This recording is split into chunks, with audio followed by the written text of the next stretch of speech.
Our story begins with Hikari Sakishima, who's cooking for his family. This is how we meet Hikari's sister, Akari, and their father, Tomoru. We see that Hikari is in a hurry because he has to meet someone, but when he goes outside, we see fish swimming around, making it clear that Hikari and others live under the sea. Hikari meets the person he promised to, who is Manaka Mukaido. We also meet Shizaki Hiragara and Kaname Isaki, and together they form a group of friends who are going to a new school. Since Manaka is a bit clumsy, she forgot that they were supposed to go to the new school in uniform of their previous school, but we see that the school is on the surface. So Hikari waits for Manaka, but we find that Manaka has been caught in a fishing net by a boy named Sumubu Kihara. At the new school, the boys introduce themselves to everyone, but there is tension between the people from the surface and those from the sea. The surface dwellers mock the boys, but Hikari isn't one to stay quiet and immediately responds to the taunts. Meanwhile, we see that Manaka is the type to remain passive in troubling situations. In the locker room, Chizaki lends Manaka her gym uniform because she notices that Manaka is embarrassed by the uniform from their old school.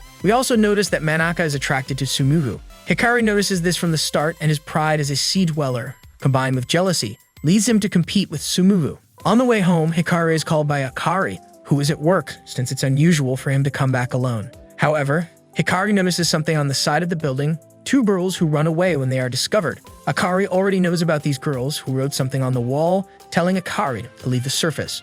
Akari feels a little sad about the treatment she receives, but she's already used to it. Hikari is about to reach home when he is called to a meeting with the adults. They want to confirm the incident where Manaka was caught in a fishing net, and they also mention that the surface fishermen are not respecting the fishing limits. They even bring up an activity called ofunhiki. We learned that long ago, all humans lived in the sea, but some were enchanted by the surface and gave up the blessing bestowed by the sea god to live there. However, the surface dwellers face problems like wars, famine, droughts, and more. Their solution was to offer sacrifices and gifts to the sea god, thus creating the ofunhiki. Hikari gets bored with the adult conversation and leaves. We also learn that Hikari's father is the priest of the town, making Hikari the heir to the Narunami shrine. As he leaves, Hikari runs into Manaka, but since they're upset with each other, they don't talk.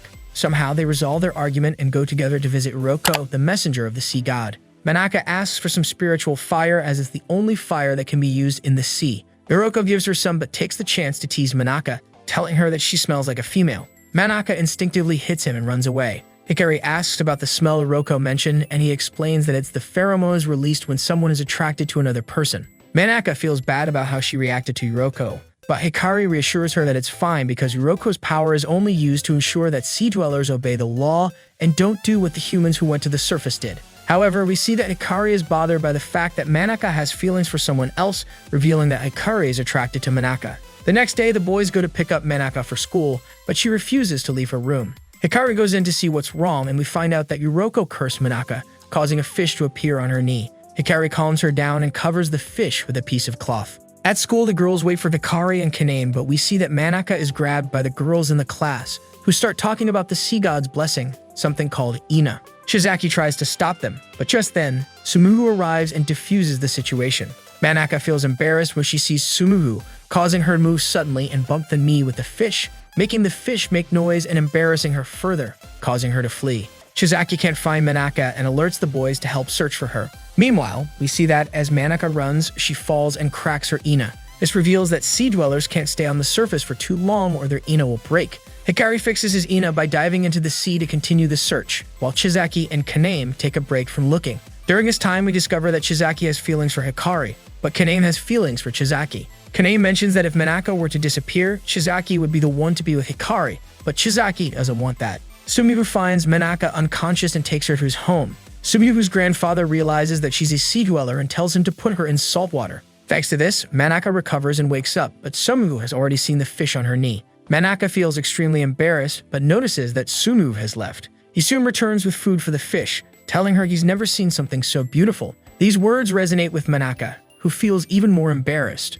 Hikari continues searching for Manaka and finds her along the way. He feels relieved to see her but gets angry when he sees Sumuhu, thinking he's done something to Manaka. However, Manaka stops Hikari, telling him that Sumuhu saved her. Sumuhu realizes that something has happened between them, feels jealous, and they return to the sea. Manaka finally gets rid of the fish on her knee, but she remembers Sumuhu's words and feels a bit sad to see the fish go. We then see her go to Iroko and start throwing food at him in hopes of being cursed again, but Iroko doesn't care. At school, Manaka thanks Sumuhu for his help, though Sumuhu is more concerned about the fish. We see that Manaka pretends the fish is still on her knee, but just then Hikari arrives and thanks Sumivu in his own way for helping Manaka, though he does so very rudely. Manaka apologizes for Hikari's behavior and goes to scold him, but Hikari says that all the problems they had before were caused by the surface dwellers, which includes Sumivu. Manaka defends Sumivu, but this upsets Hikari, causing Manaka to cry. Just then, Shizaki arrives and notices Manaka's tears, comforting her. Manaka says she doesn't want to fight with Hikari, and Shizaki explains that the day before, Hikari was the one most worried about Manaka, despite having problems with his Ina. She tells her that it isn't anger Hikari feels, but rather concern. These words calm Manaka down. In the courtyard, Hikari meets the two girls we saw earlier at Hikari's workplace, Muna Shiodum and Sayu Hizanuma. We see that Sayu wants to know more about Hikari, but Hikari ignores them, so they try to hit him. Kaname arrives to help Hikari, but he still gets hit by Miyuna. In class, we learn that the tradition of the Ofunahiki has changed. Instead of sending real sacrifices, they now send a doll called Ojoshi, and since there won't be an Ofunahiki that year, the school has decided to do it as an activity. Many students don't want to participate, but Sumivu volunteers, which prompts Manaka to join as well, followed by Hikari and the others. The boys are working on making the Ojoshi, and we find out that Sumivu is very interested in the life of those who live under the sea, saying he is fascinated by their way of life. However, the boys have to return home since it's time to go back. On their way home, Hikari thinks that Sumivu isn't a bad guy, but he still feels jealous.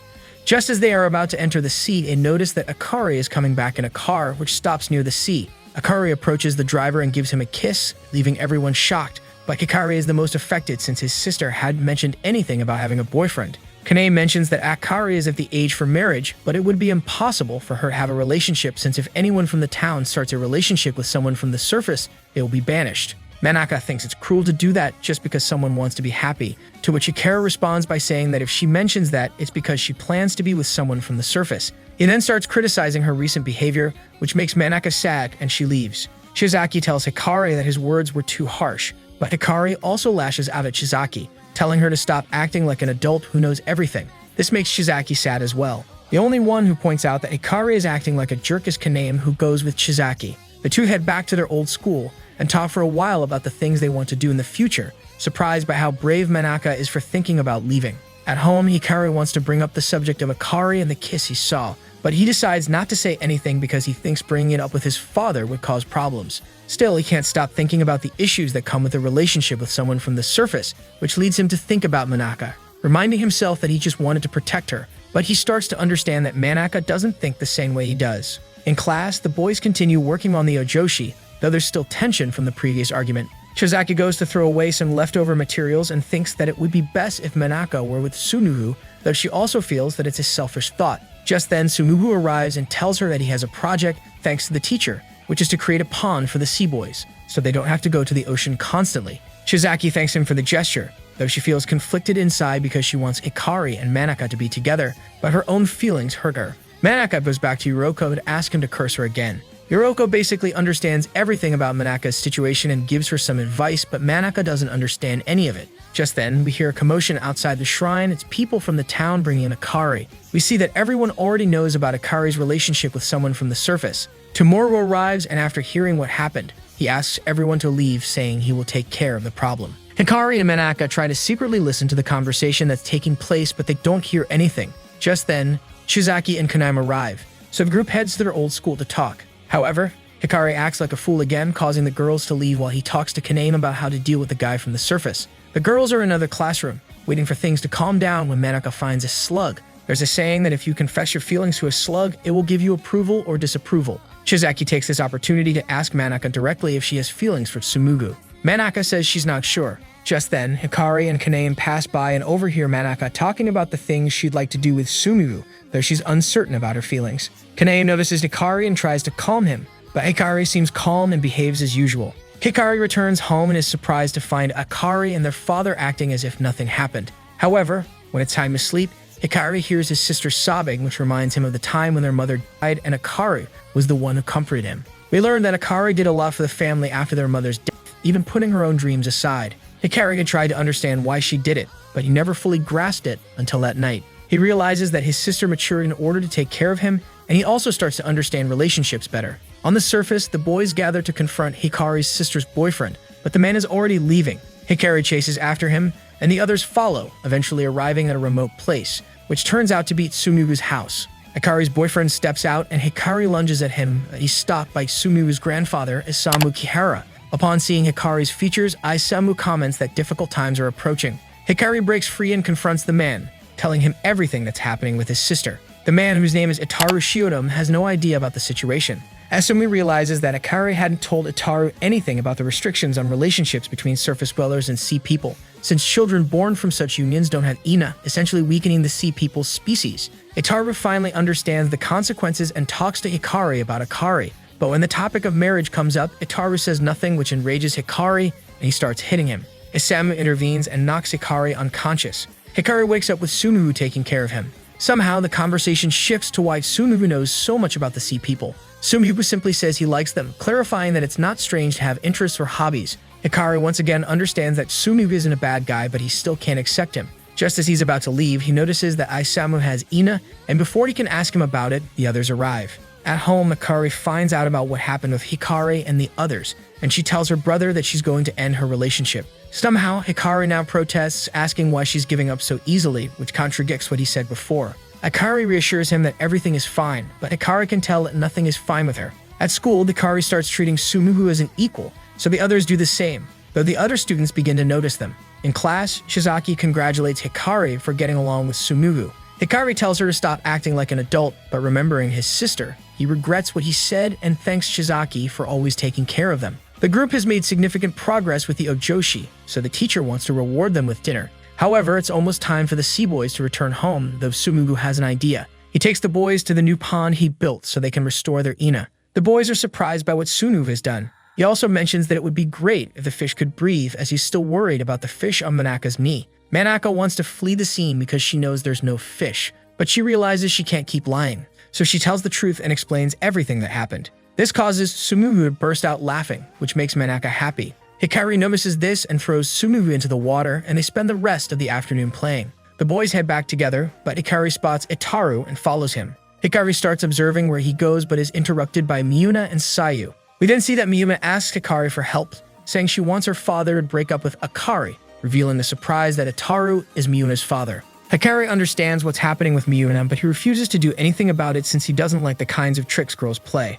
The boys are in cooking class and finish their dishes. The teacher suggests that the groups share their food, but this becomes an issue since Hikari's group is made up of sea people and they face discrimination. Manaka makes an effort to share with others, but as expected, she is discriminated against and even pushed. Hikari is about to fight back, but Tsumugu diffuses the situation with words. During the break, the group goes to check on the Ojoshi, but when they arrive, they discover it has been destroyed and vandalized. Hikari suspects the ones who pushed Manaka and goes after them, beating them up. Naturally, everyone involved is sent to the principal's office, but since there's no proof, nothing can be done. However, Hikari is the only one sent home that day and Manaka accompanies him, while Chizaki and Kanem stay behind to clean up the Ojoshi. While they clean, they notice that the name Sayu is written in the paint, which means no one from school did it. Shizaki asks Kanami not to reveal the real culprit because it would make Hikari look like the bad guy. Tsumugu arrives and points out that lying will make things worse as it would isolate them even more from the others. But Shizaki doesn't care, saying they haven't been treated well from the start, and she leaves.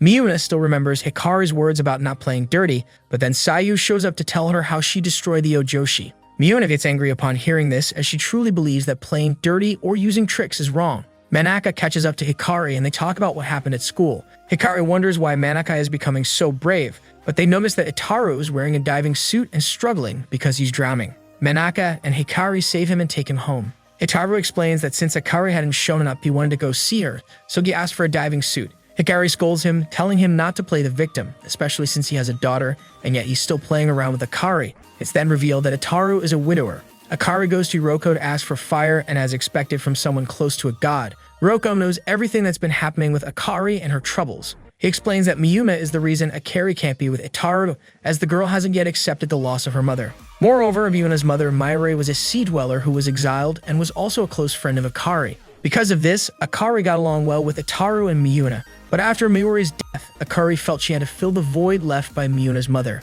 Hikari and Manaka leave Itaru's house and run into Miyuna, who confesses to destroying the Ojoshi. Surprisingly, Hikari doesn't get angry and continues on his way home. Manaka asks why he didn't get mad, and Hikari explains that he understands what Miyuna is going through. No child would want a woman to come in and replace their mother. Manaka once again realizes how kind and protective Hikari is, even if his personality is quite bipolar. She tells him that tomorrow they'll need to apologize to the other boys at school, promising Hikari that she also wants to protect him. At school, Hikari apologizes in front of everyone for what happened, and Manaka stands beside him, also apologizing. Sumubu tells the others to accept the apology, since they're even now for the food that was ruined. However, Hikari is fair with debts and clarifies that he's only settled things for wrongly accusing them. He says they'll be even when he's pushed in return. The boy pushes him, and with that, the problem between the boys is resolved. Kanae notices someone outside in the yard and sees that it's Sayu. Kanae tells her that Hikari is an important friend to him, so if she does anything else against him, there will be consequences. Sayu starts crying and says she also has an important friend, Miyuna, the only person who stood by her no matter what happened or what others thought of her. Sayu admires Miyuna for that and became friends with her because of it. Kanae understands Sayu's words and asks her to apologize to Hikari. We then see Sayu apologizing to Hikari even though Miyuna had said it was her fault. Hikari accepts the apology and they begin to get along with Sayu. We see Hikari heading to the surface, indicating that she is about to resolve the matter with Itaru. On the other hand, we see that Uroko and the sea god know something will happen on the surface, as the white snow in the sea is an omen of it, which is why they let Hikari do whatever she wants. It will all depend on her. The boys are on their way to school, except for Chizaki, who is feeling down because of her feelings. She tells herself that she needs to let go of the feelings she has for Hikari, but just then, she runs into Tsumuhu, who has just returned from fishing with his grandfather. Chizaki apologizes for what happened between them, but Tsumuhu changes the subject, asking if she likes Hikari. Chizaki denies it, but then feels the need to talk about it, so she asks Tsumuhu to listen to her. What she doesn't realize is that Manaka overheard all of Chizaki's feelings. Manaka runs away, but Chizaki catches up with her and asks her not to say anything about what she heard. However, we see that things are tense at school. Akari is working and Itaru shows up. They talk and agree that they need to end their relationship for Miyuna's well-being. We then see that Miyuna really liked Akari, but when she found out about their relationship, things got worse. Akari goes back to work, where she runs into Miyuna. Miyuna tries to run away, but Akari tells her it's not necessary since she'll be leaving. She apologizes for the pain she caused, though we can see that this news has shocked Miyuna. At home, Hikari receives a call from Akari, who tells him that Miyuna has been missing since early in the day and no one has seen her. Because of this, Akari feels guilty, but Hikari reassures her, saying he will help look for her. Akari tells him it's not his place to get involved, but Hikari scolds her, shouting that she needs to stop acting like an adult because she'll never be able to replace Miyuna's mother. However, she can be Miyuna's mother. Tomoru hears this and asks Uroko for help, also allowing his son to assist, showing that Tomoru is a good father. Hikari calls the others to help, and they begin searching. After searching for a while, they find Miyuna at the docks. We see that Miyuna is firm in her decision not to return home, so Hikari decides that they will stay with her for the night. Before they settle in, they call to let everyone know they found her. Akari realizes that Hikari kept his word and found Miyuna, which causes her to break down after all the time she spent acting against her own feelings. But Itaru is there to calm her. The group divides up the tasks to get through the night and prepare dinner. Miyuna and Manaka go to get more food, and along the way they talk about their true feelings. They remember special sea slugs that you can tell your feelings to, and Manaka comes to a conclusion about what feelings she would confess to the sea slug. Hikari is the one who stays behind to take care of Miyuna, while the others go back home so their parents won't worry. Hikari talks to Miyuna, telling her that there are people who care about her. However, Miyuna wishes those people didn't exist, and she jumps into the sea. She begins to drown, but Hikari saves her. We see that the sea reminds Miyuna of her mother, and she thought she could swim because she's the daughter of a sea dweller. But things don't work that way, so Hikari holds her until she calms down. This reminds Miyuna of the scent of her mother and Akari. We finally understand Miyuna's problem. She didn't hate Akari. She was just afraid that if Akari became her new mother, and she lost her too, she would feel the same pain again. For Miyuna, it seemed better to have no loved ones at all than to feel that sadness again.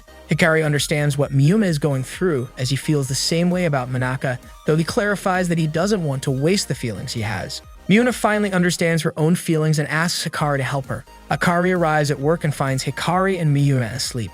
Akari goes straight to Miyuna to scold her, but then hugs her, reassuring her that she won't leave her alone and that she will always be by her side, along with Mayuri. She acknowledges that she can never replace Mayuri, but still wants to be with Miyuna and Itaru. With these words and tears in her eyes, Miyuna accepts Akari into her life. The boys are getting ready for swimming lessons at school. While this isn't a problem for the girls who live in the sea, they are surprised to learn that surface dwellers can't swim right away. Despite this, we see that everyone is starting to get along, and the girls begin to joke around with Manaka and Chizaki, especially Chizaki, who has the most developed figure among them. Class begins and everyone starts warming up before getting into the pool. Hikari thinks it's a waste of time but still wants to see how good Sunugu is, so he plans to compete against him. However, when they start, Sunugu is faster than Hikari. The girls think it's probably because Hikari isn't used to a pool environment. Hikari gets distracted for a moment and crashes into the side of the pool, injuring his foot. The teacher tells Manaka to take Hikari to the nurse's office, but Manaka suggests Chizaki come along too. However, Chizaki refuses, saying she no longer wants to swim in class.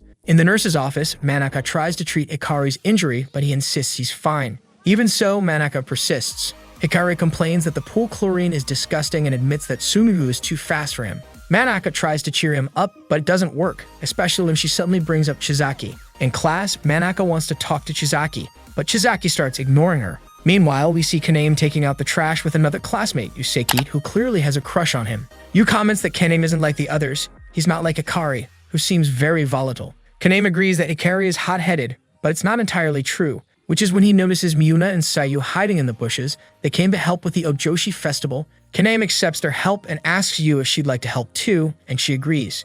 Hikari goes to where the Ojoshi is and finds several classmates helping, including Yu and Kaori Kiyoshiki, a girl who became friends with Chizaki. Also helping are Shun Sayama and Takeshi Agawa, the boys Hikari had trouble with before. Even Miyuna and Sayu are there. With all this help, the group makes progress on the Ojoshi. Hikari wants to help too, but his foot injury bothers him. Manaka suggests that Chizaki help him, but Chizaki simply walks away, saying her mother asked her to do something. Manaka follows her, hoping to talk, but Chizaki is angry that Manaka can't forget what she overheard and keeps bringing it up. While Manaka believes she's doing the right thing, Chizaki doesn't see it that way. Manaka heads home, but on her way, she runs into Sunugu, who's going fishing with his grandfather. Manaka is sad, thinking she ruined the relationship between the group.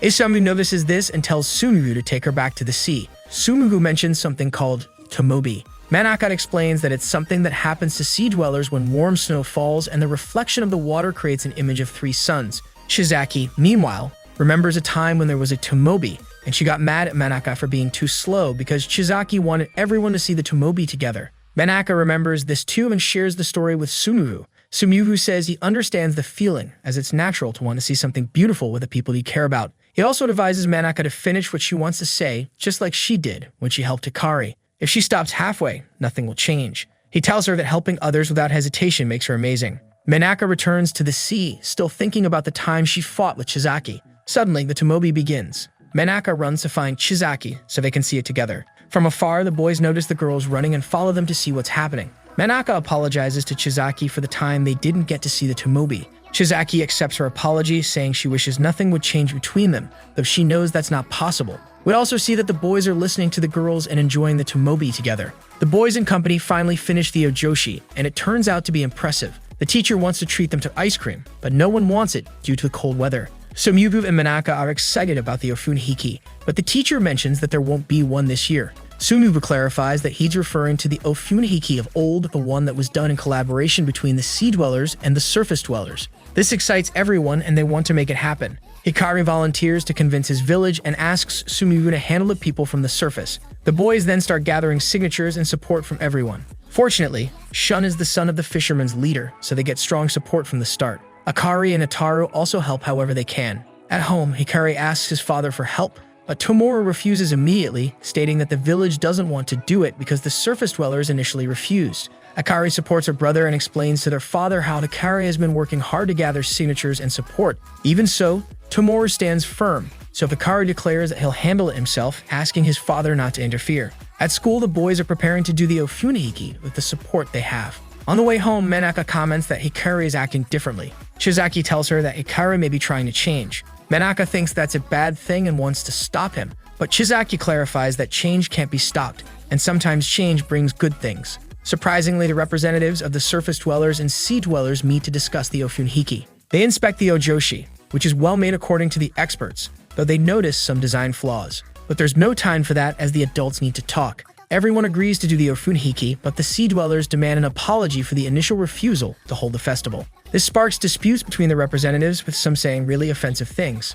Akari and Ataru arrive at the meeting, wanting to support the Ofunhiki, but when they arrive, they find the place has turned into a war zone. The sea dwellers notice Ataru and want to hit him, but Hikari stops them, asking them to talk like adults. He gets pushed, however, and falls onto the Ojoshi, breaking it. Tomoru, who observe everything in silence, asks his son if he's satisfied with what has happened, showing that he knew the sea dwellers and surface dwellers couldn't get along at this time. Because of the earlier problem, Tomoru speaks to Akari, asking her to end her relationship with Itaru. He says they may understand each other now, but over time they won't be able to communicate. Akari explains to her father that he sees her relationship only as a problem between the sea and the surface, but doesn't view it as his daughter and a suitor. She reminds him that before their mother passed away, she told him she married their father simply because she loved him, not because he was from the sea or the surface. Akari then firmly states that she will continue her relationship with Itaru and Miyuna. At home, we see Akari packing to leave. Hikari also mentions that he's leaving, as the tension at home won't be the same after what recently happened.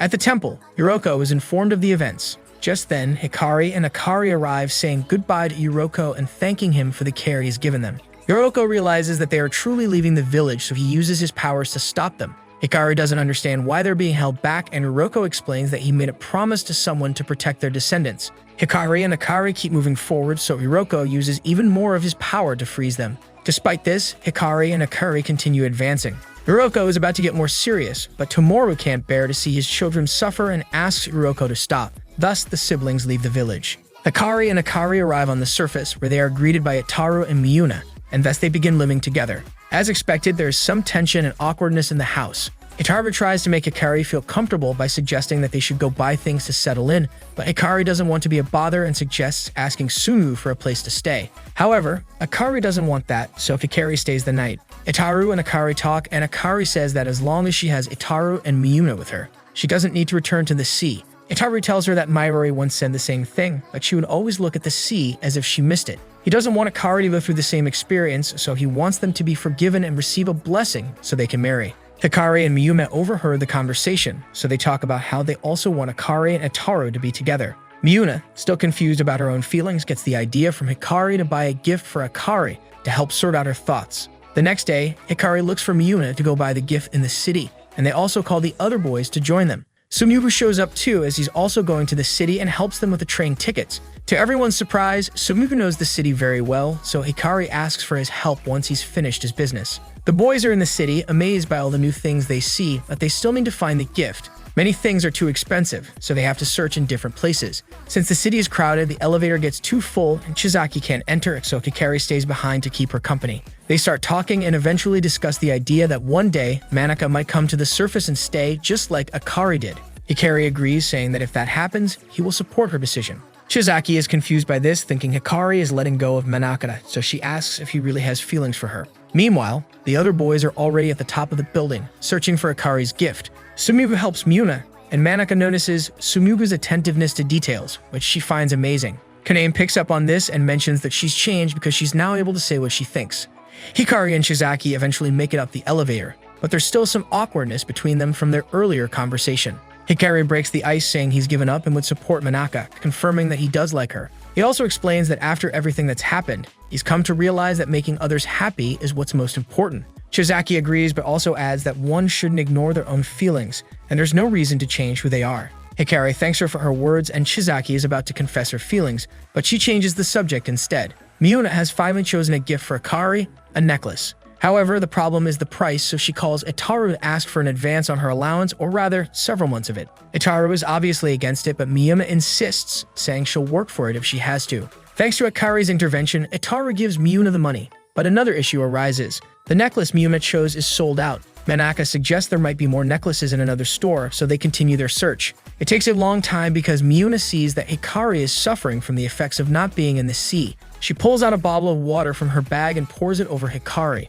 The others arrive and think that Hikari's Ina, the protective layer that lets sea dwellers survive on land, is wearing off. But in reality, Hikari's sandal just came loose. They then realize that the water Miyuna has is seawater. It turns out Miyuna had gone to the sea to collect water for the others and had been carrying it around all day. The boys appreciate Miyuna's thoughtful gesture and ask her for some water, and they start to play around. Kaname notices that Sumubu had something to do in the city and asks if he needs help. Sumubu replies that what he came to do can be done at any time. Unfortunately, the boys don't find another necklace like the one Miyuna picked, so they head home. On the way, Sumubu explains that a gift doesn't have to be expensive. It just has to be chosen with care, making it special to the recipient. Hikari and Miyuna then realize something about the bottle that had the seawater, and that helps them come up with another gift for Akari. Akari and Itaru are waiting for Miyuna and Hikari, and just as they arrive home, we see that the gift Miyuna gives Akari is a handmade seashell. Miyuna and the others had spent the entire afternoon searching for it on the beach. Akari understands the effort Miyuna and the others put in and happily accepts the gift.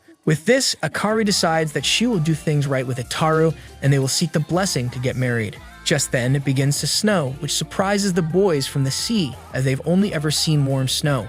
Hikari and Akari think that if the people of the sea find out that snow's fallen on the surface, they'll start saying it's a punishment from the sea god. Akari suggests that Hikari should return to his father because he must be worried, but Hikari refuses, and the siblings are about to argue when they calm down as Miyuna arrives. The sea dwellers already know about the surface snow and fear is a bad omen since there's a prophecy about it. Additionally, several things are beginning to change, such as the power of the sacred fire. Tomorrow arrives with the sacred fire in Iroko, who warns that a calamity is approaching for everyone. At school, we see that the snow didn't last long. Manaka notices that Hikari is heading to the Ojoshi. There, Hikari worries about his father but doesn't show it. The boys notice this but continue treating Hikari the same. We also learn that the boys arrive early because the adults of the sea have an important meeting, but the topic changes as the boys are still focused on organizing the Ofunhiki. In the classroom, Hikari and Manaka explain to those interested that they will organize the Ofunhiki by themselves, so they start organizing everything.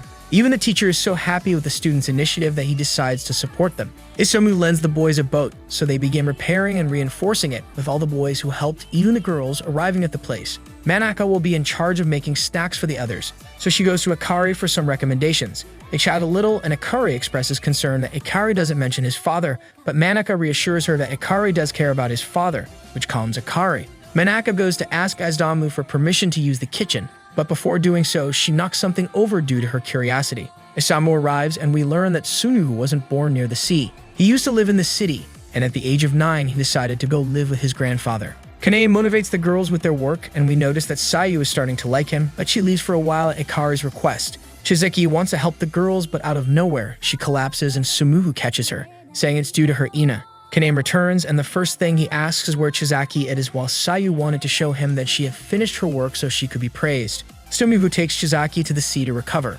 Chizaki says she's fine, but Sumuhu asks if she needs another sea slug to talk to. Chizaki clarifies that she no longer needs it, making it clear that she's going to give up on Hikari and in doing so change. Sumuhu responds that this isn't changing, it's just deceiving herself. Kanae arrives to check on Chizaki, and she tells him she feels unwell and is going home. Kanae decides to accompany her. In the village, we notice that things are different, as everyone has the primordial fire. On the surface, the boys are still working, but it's time to eat. Hikari goes to see what the food is, and we see that Manaka cooked pork with seafood, explaining that she wanted to make a dish that combines the sea and the surface. Manaka thanks Hikari for all the time he spent supporting and protecting her, saying that thanks to him, she's become stronger. However, this also means Hikari should support and protect his father so they can both grow stronger, making everyone happy. Unfortunately for Hikari, these actions from Manaka only make him fall more in love with her. Manaka returns home and learns the news that she will no longer be able to go back to the surface. The next day, Hikari reminds himself that Manaka is just his friend in class's start.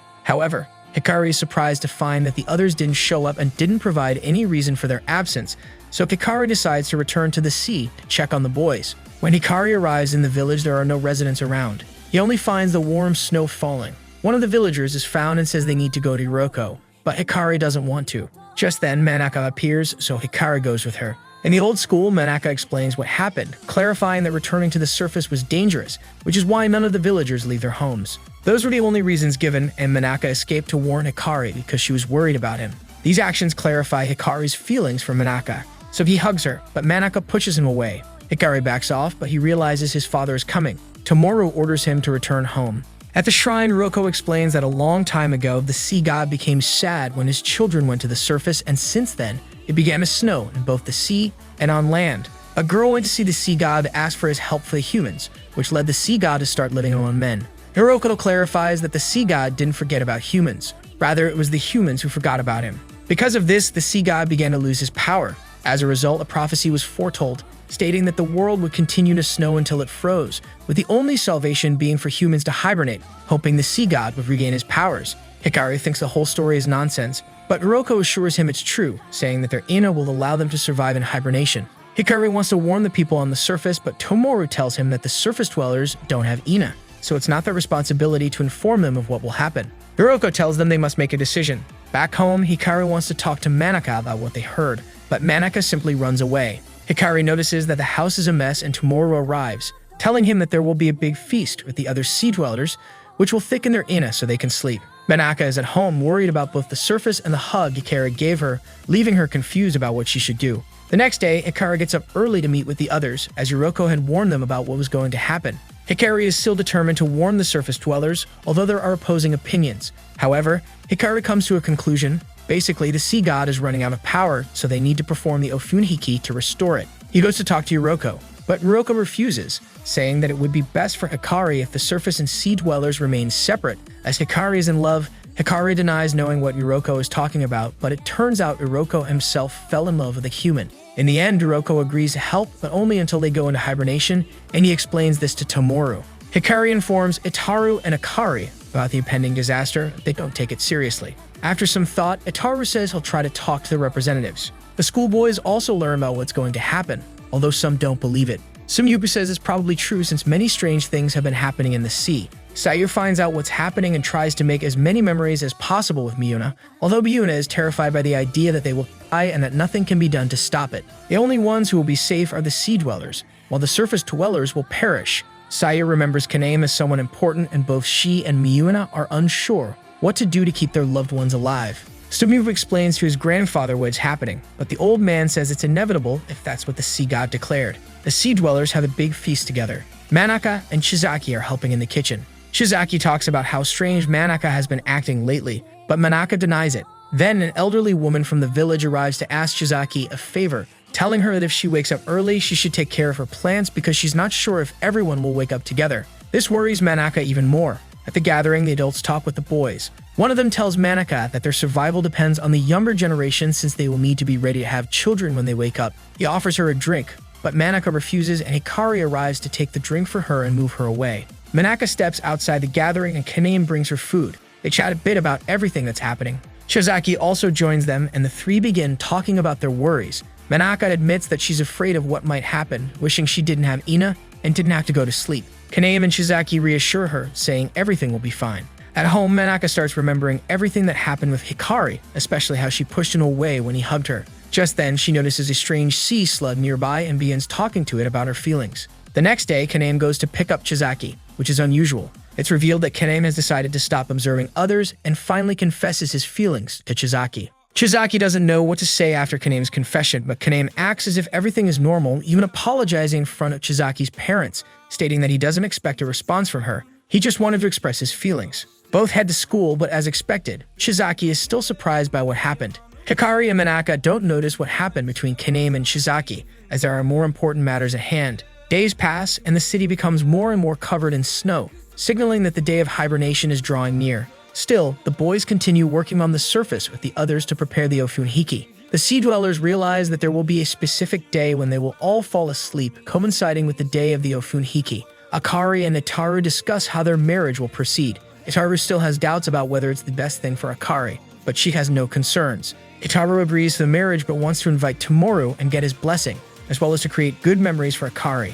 At school, the teacher sends the boys home early, explaining that due to their upcoming hibernation, their bodies and their ina are changing. Hikari says it's fine, but suddenly feels the effects of his ina running low, indicating that his ina has grown stronger and therefore requires more water. The boys regenerate their ina in the school's pond, but they realize it doesn't help much as their ina dries up quickly, suggesting they will soon enter hibernation. Hikari fears that when they fall asleep, they will wake up at different times and they won't know what has changed in the future. Just then, Sumugu arrives to ask if they will be eating, as they are forbidden from eating to avoid affecting their hibernation. Hikari decides he will eat because he doesn't want to fall asleep, and Manaka joins him, as she wishes the same as Hikari, that nothing changes. Shizaki and Kaname follow them. At Akari's workplace, we see that the prices of almost everything have increased. Akari steps out to arrange some things and encounters Miyuna and Sayu. Miyuna shouts at Akari to leave and then runs away. We understand that Miyuna wants Akari to go to the sea so she can live. Akari already knows where she belongs and therefore won't go to the sea. A group of young people arrives to ask Akari to speak with Hikari about a request they have.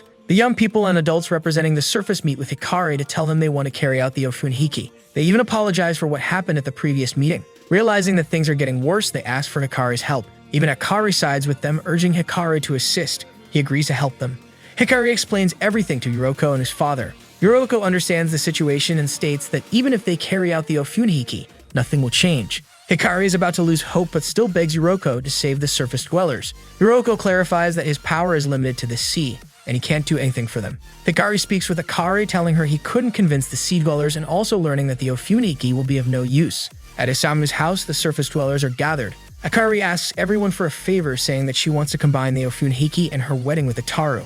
Akari explains that she will take the place of the Ojoshi and nothing will happen because Yuriko already confirmed that the Ofuniki won't have any effect. Nevertheless, she wants them to hold both the Ofuniki and the wedding. Finally, Akari apologizes to Miyuna for not leaving, explaining that she will stay with Itaru and her, as there is no reason for her to live if she doesn't have both of them in her life. With this, the boys decide to hold the Ofuniki and the wedding together. The preparations begin, and we see everyone on the surface helping. But the first day of work ends, and Shizaki goes to ask Akari for help, only to find her resting with Miyuna. Shizaki thinks that Akari and the others are brave and incredible for changing, so she decides she will change as well. She resolves to confess her feelings to Hikari. Miyuna and Sayu help in their own way with the wedding by looking for flowers for the bride. However, we see that Miyuna is confused about her feelings. She wants Akari to be saved, but at the same time, she wants Akari to stay with her. She feels the same way about Hikari. It turns out that Sayu also feels the same way about Kaname. Just then, Tomoro arrives and Sayu thinks he's a pervert, so she knocks him down with a headbutt while Miyuna makes him eat grass. After some explanation, Miyuna and Sayu apologize. Tomoro says there's no problem. Miyuna asks Tomoro to convince Hikari and Akari to go to the sea so they can hibernate. Tomoro clarifies that it's not his decision, his children can decide for themselves. He adds that after hibernation, no one knows what will happen. Somehow, Miyuna understands and thanks Tomoro, calling him Grandpa. Sumyugu is sent by Hikari with the girls to the city to find the wedding attire. Since they can't find anything, a shop assistant shows them a simple but special dress that, when it comes into contact with someone's ina, begins to glow. They'd finished the purchase, though Sumuhu asks them to accompany him for a while. We then see that Sumuhu meets with his mother to receive a package. It's clear that Sumuhu doesn't get along well with his mother, even though she tries to talk to him. Tomoro meets with his daughter to talk.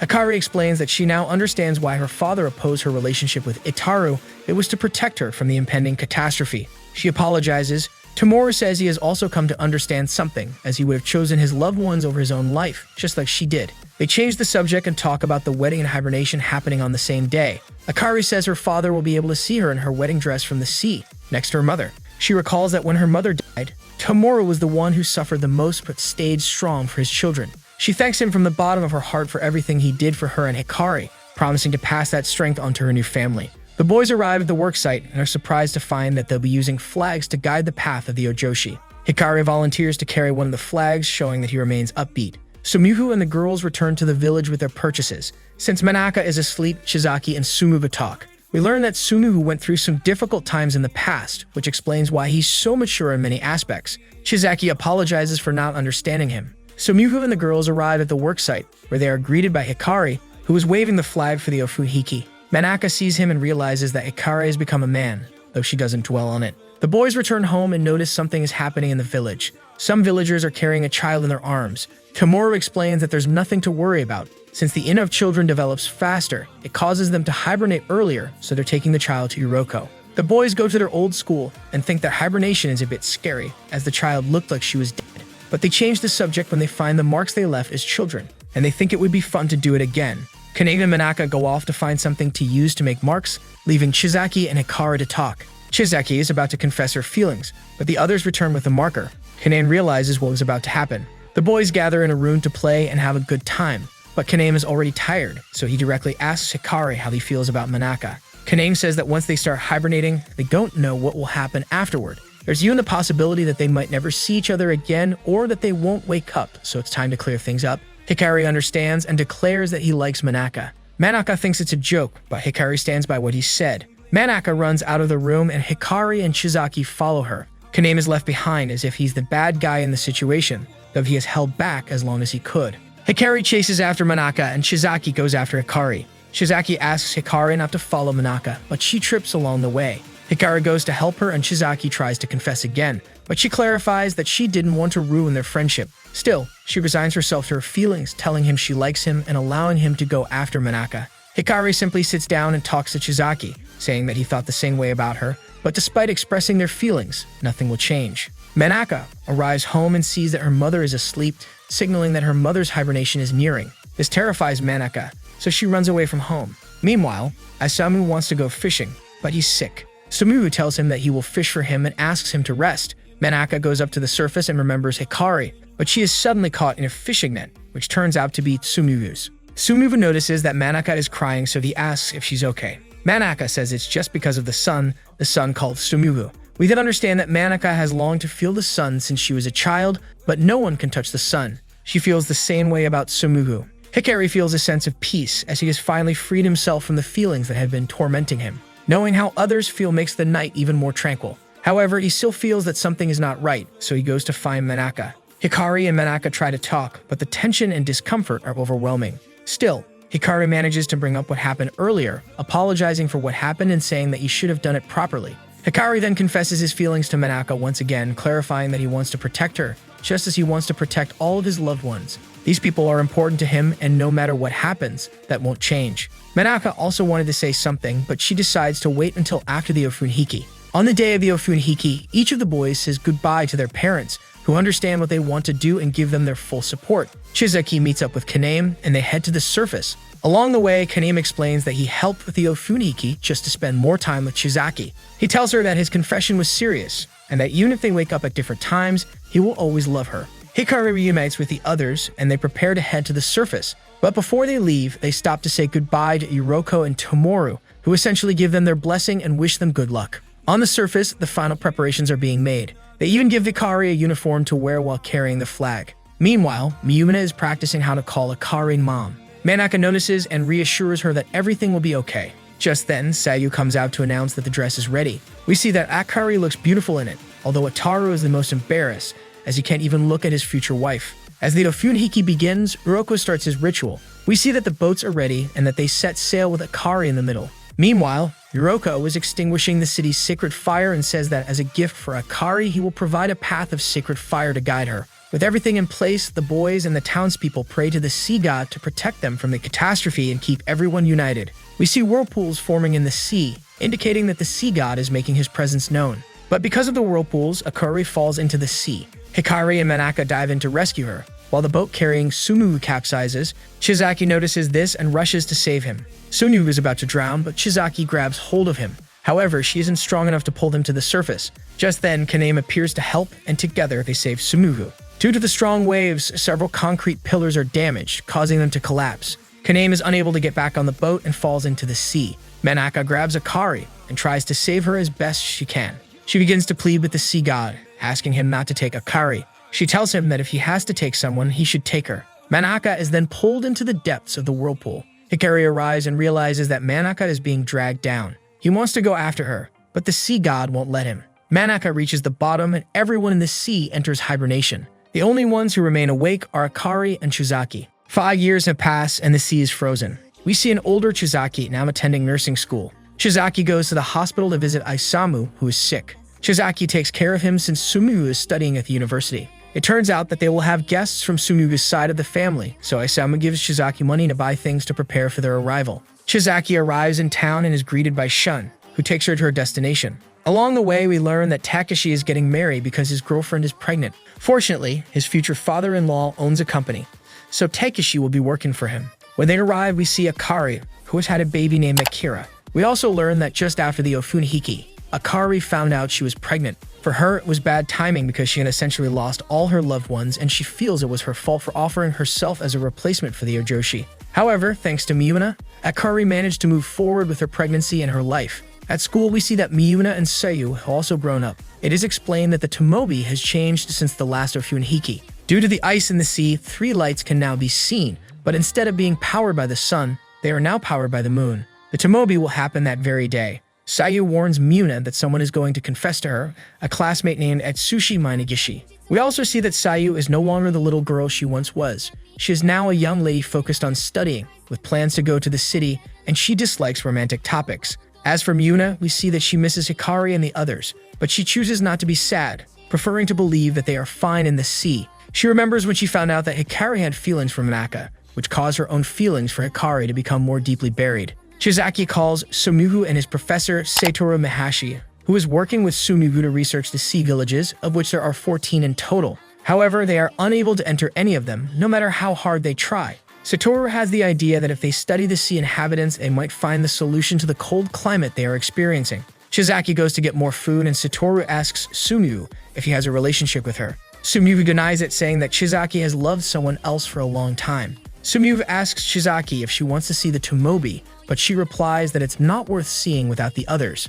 She remembers when she was accepted into Isamu's home since no one knew what to do with her. But because Isamu is someone from the sea, he understood Shizaki's needs. Even though Shizaki cried constantly because she felt so alone, she eventually got used to her new life. However, not everything was happy. Isamu became ill, and she felt like she was losing someone important again. Since Sumihu had gone to the university in the city, Shizaki had been taking care of Isamu. Miyumina and her classmates are celebrating the Tomobi. We also see Sumihu and Satoru studying the Tomobi. Atsushi calls Miyuma to confess his feelings, but Miyuma immediately tells him that she's in love with someone else. Suddenly, the sea begins to glow, signaling the start of the Tomobi. But something else is happening in the sea. Sumihu and Miyuma realize it and rush to the center of it all, where they find Hikari, who hasn't aged a day. Since he's not breathing, Miyuma gives him mouth-to-mouth resuscitation. Hikari wakes up, and the first thing he says is Manaka, though he quickly realizes that everything has changed. Chiseki welcomes Sumihu, who arrives very late. Sumihu explains that Satoru is with Hikari because Hikari is awakened from hibernation,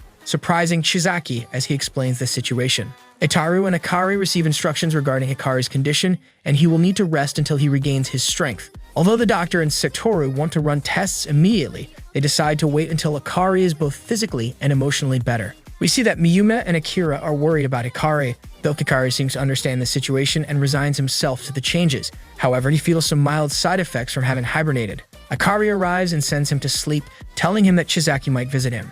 Hikari then realizes that Chisaki has also changed. The next day, Chisaki doesn't visit Hikari because she has other things to do. On her way, she breaks down in tears, fearing that she is the only one who has changed over time. Hikari gets along well with his nephew and feels comfortable with Hikari's family. Just then, there's a knock at the door. It's Shun, who has come to visit, along with Sayu. Shun explains that everyone in town is excited to see Hikari again, so they head out together. However, along the way, Hikari continues to feel the after effects of hibernation or possibly something else. The adults are happy to see Hikari, thinking it's a good omen, as it means the other sea dwellers may also wake up. They give Hikari a gift, the flag he used in the Ofun Hiki. This causes Hikari to remember Manaka and how he lost her, affecting him deeply, but he manages to calm himself before heading home with Shun while the girls go to school. Sumihu and Satoru continue investigating Hikari's reappearance. Sumihu looks for something in Shizaki's room, assuming she's not home. When he enters, he finds her changing. Embarrassed, Sumihu apologizes and steps back, but Shizaki stops him and asks if she has changed since the Ofun Hiki.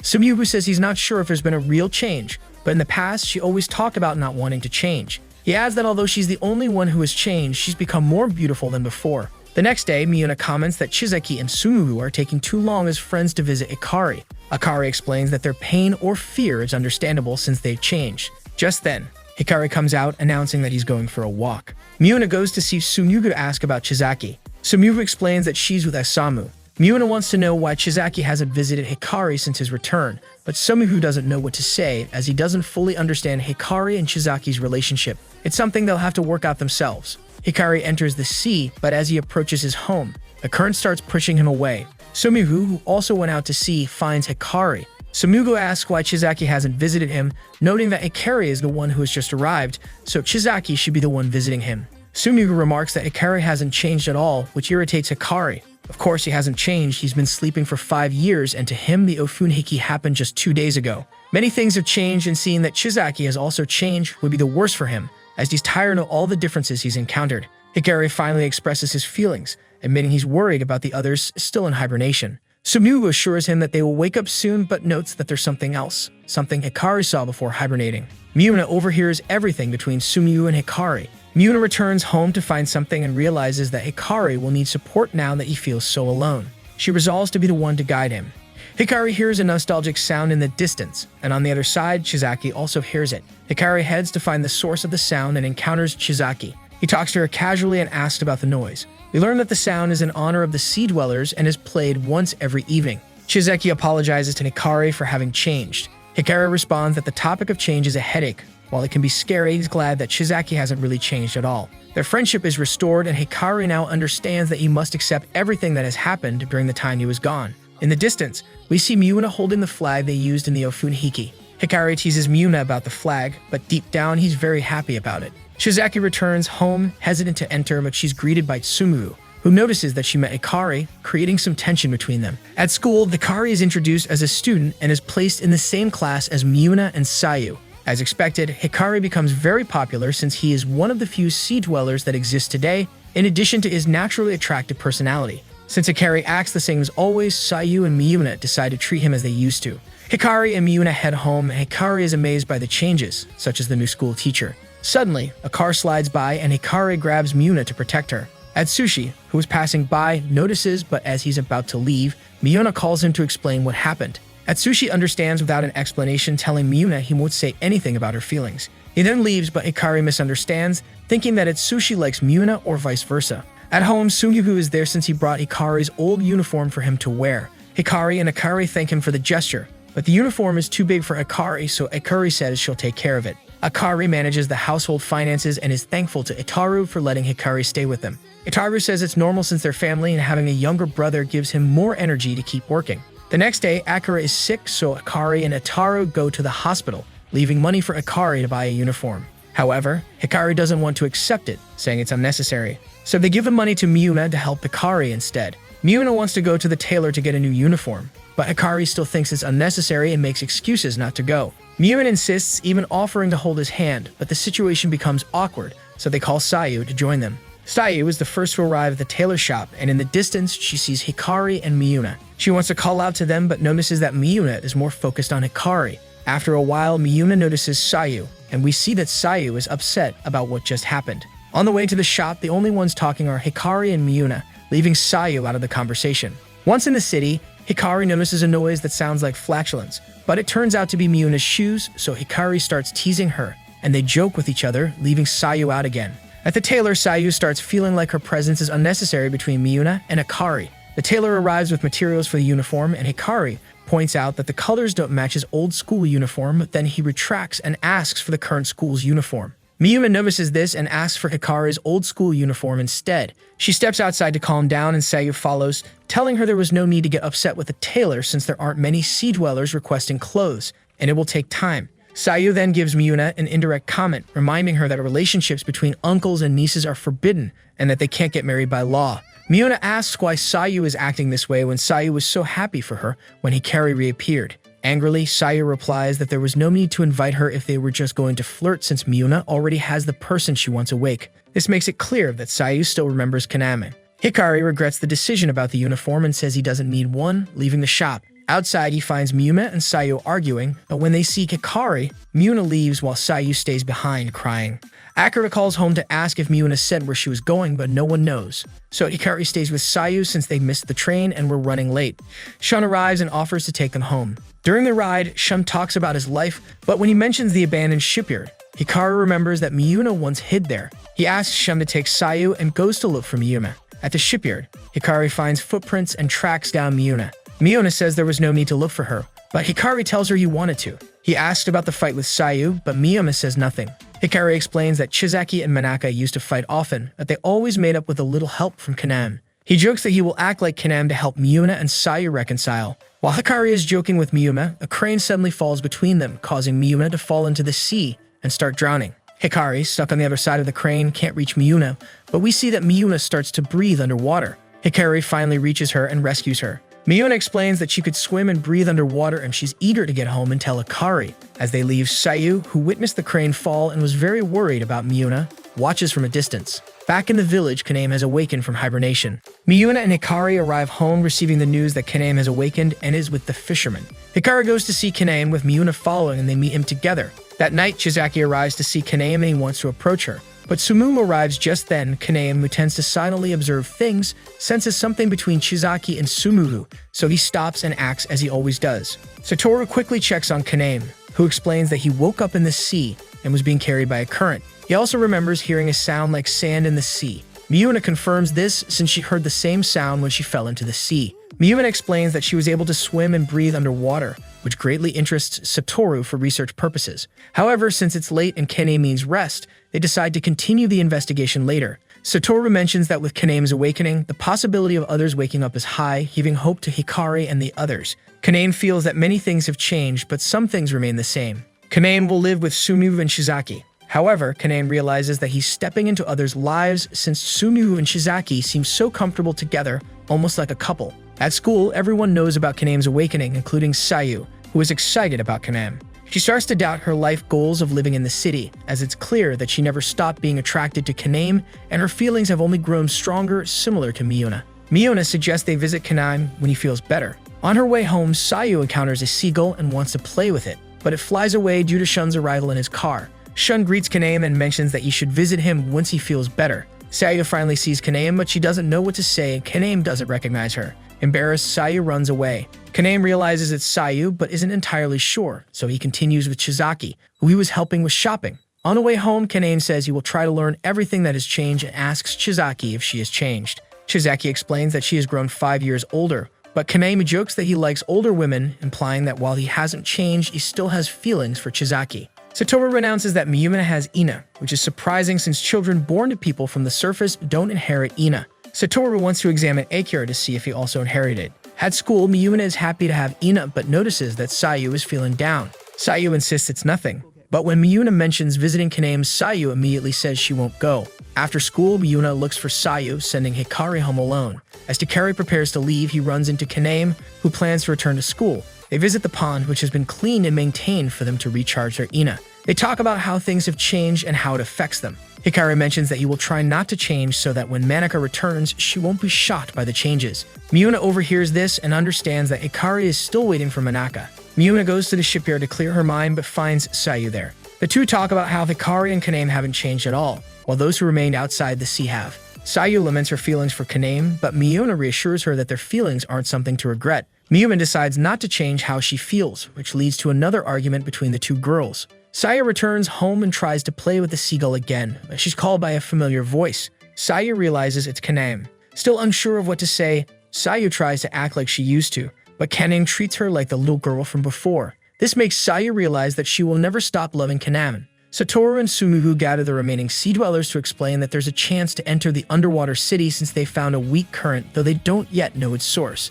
They ask for help in locating the origin. Since Miyuna has Ina and heard the full sound of the current, she volunteers to go with Kaname and Hikari. While others think it's dangerous, Hikari believes otherwise and wants Miyuna to come along. The expedition begins and the group enters the sea. Miyuna hears the sound in the distance and guides the others accordingly. The group has arrived at the outskirts of the village and Miyuna hears the sound even more clearly. As they approach, they notice something emerging. Miyuna goes inside and disappears, prompting the others to follow. They manage to reach the village, which is turned into a ghost town. The group moves forward to investigate and set up devices to locate the weak water current. Along the way, they start looking for Manaka. As they walk, they see several villagers in hibernation. To Miyuna, they appear dead, but Hikari and Kaname explain that this is what hibernation looks like, and that there is nothing to worry about. Even so, Miyuna remains scared as everything is new to her, and she hadn't expected the village where her mother grew up to be in such a state. Hikari becomes frustrated with Miyuna's behavior, but Kaname calms him down, understanding that Hikari and Kaname feel the same way as Miyuna. Hikari and Kaname decide to visit their homes to relax and accept the current situation, asking Miyuna to wait for a while. Hikari finds the Yuroko shrine destroyed and upon arriving home finds his father in hibernation. This calms him to some extent and he starts talking to his father about everything that has happened. Meanwhile, Miyuna wanders around the town and once again hears the sound that guided her earlier, so she begins to follow it. As Miyuna follows the sound, she suddenly mentions Manaka's name, which confuses her. The sound leads her to the old school of the group. On the other hand, Hikari continues telling his father about Miyuna, Akira, and how everyone has grown, remembering that he owes him thanks for guiding them. Miyuna enters the school and becomes aware of all the memories the group had there. She even begins to see how the school used to be, which excites her because it resembles the stories she had dreamed of. She starts exploring the school. Hikari and Kaname return and realize that Miyuna is missing. They notice footprints and begin to search for her. Meanwhile, Miyuna exits the school and feels like there is someone else in the area. It is Yuroko, who is responsible for calling Miyuna and showing her memories of the past. Yuroko asks if she has found what she was looking for, but Miyuna doesn't understand what he means, so she changes the subject and asks for the location of Manaka, saying that's what she was searching for. Yuroko has no problem telling her where Manaka is, but doesn't accept the lies of a child. Just then, Hikari and Kaname arrive and Yuroko disappears, leaving behind the sound that guided Miyuna. Miyuna tells them she knows where Manaka is and explains what happened. The group arrives in a place full of debris, and in the middle of it, there is something resembling a mountain. Inside, they find all the Ojoshi dolls that were sent during the Ofunihiki. In the middle of it all, there is something else. Hikari and Kaname go to see what it is, and to their surprise, it's Manaka. Hikari wants to wake her up, but Kanang stops him, warning that there could be consequences. Meanwhile, Yuriko reappears in front of Miuna, explaining that Manaka wasn't Miyuna's true objective in coming. She only wanted to see the village in the sea, but decided to change her goal because of Hikari. Hikari tries to talk to Manaka, and we see that she is trying to wake up. Worse still, Manaka's Ina is disintegrating.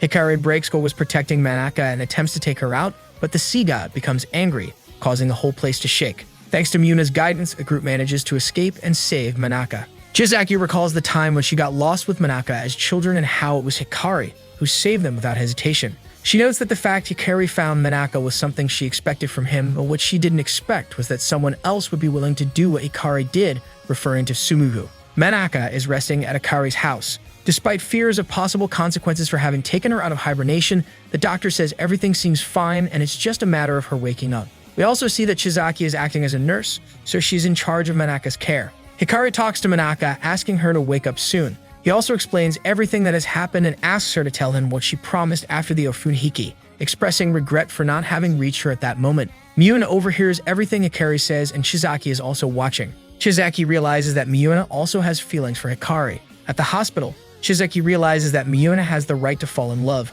just as she did in the past. She also becomes aware that she's now the same age as when Hikari got married. Isamu wakes up and asks about Manaka. Chizaki explains that Manaka's Ina is disappearing, so Isamu tells her a story about the sea god in the Yamjoshi, though not many people talk about it due to its sad ending.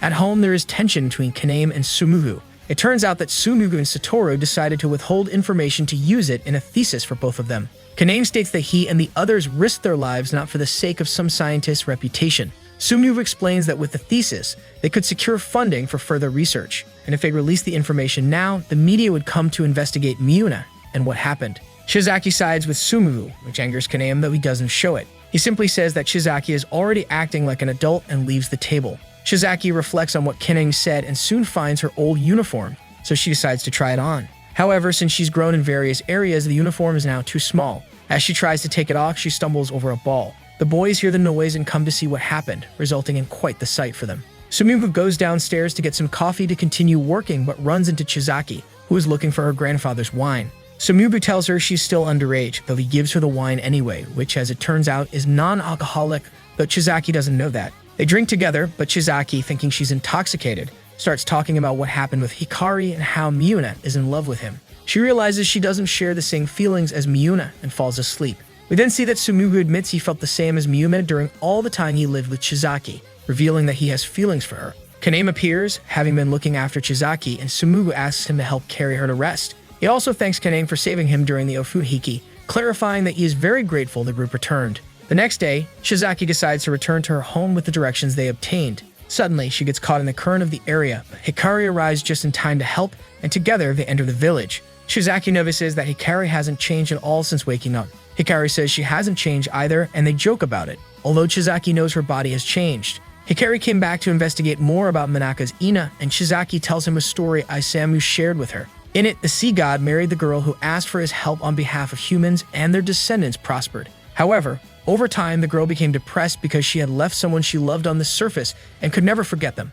The sea god learned of this and did everything he could to make her happy, but nothing worked. In the end, the sea god let her return to the surface in exchange for something, and they think she gave up her Ina. Hikari ponders the story and suggests the best way to confirm it is to ask Yuriko, so he plans to find him to solve everything and restore Manaka's Ina.